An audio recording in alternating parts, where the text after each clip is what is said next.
வணக்கம். இது நம்ம கிச்சனில் நம்ம இன்னைக்கு என்ன பண்ண போறோம்னா பீர்க்கங்காயும் பயத்தம்பருப்பும் போட்டு ஒரு பேஸ்ட் அரைச்சி ஊற்றி இதில் ஒரு பொரிச்சு கூட்டு ஒன்று பண்ண போயிடும். இது சாப்பாட்டுக்கெல்லாம் தொட்டுக்கலாம், சைட் டிஷ்ஷாகவும் வச்சுக்கலாம்.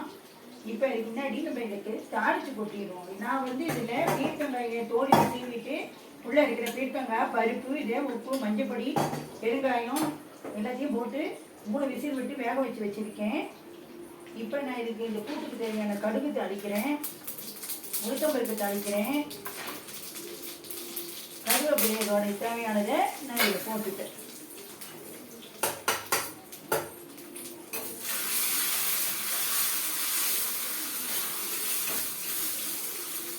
இது பொரிஞ்சிருச்சு.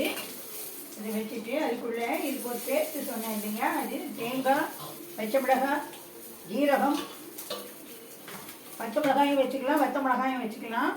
நான் இதில் இன்னைக்கு காஞ்ச மிளகாய் வச்சுட்டுருக்கேன். தேங்காய், ஜீரகம், பச்சையாக வச்சுட்டு மிளகு, மிளகாய் வத்தல், பெருங்காயம், உளுத்தம்பருப்பு இது எல்லாத்தையும் ஒரு ஸ்பூன் எண்ணெயை விட்டு வறுத்து அரைச்சி இதில் நான் ஊற்றிட்டேன். இப்போது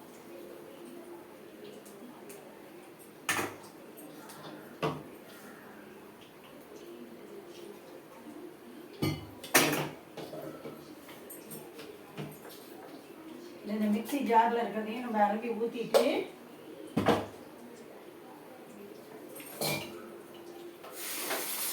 இதை நம்ம இறக்கி வைக்கிறோம். இதை ஒரு கொதி விடணும். இந்த பச்சை வாசனை போகிறதுக்காக இதை ஒரு கொதி விடணும்.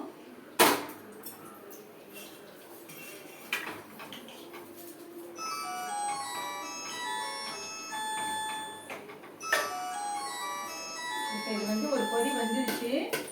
நம்ம இந்த தாளித்து வச்சதை இதில் கொட்டணும்.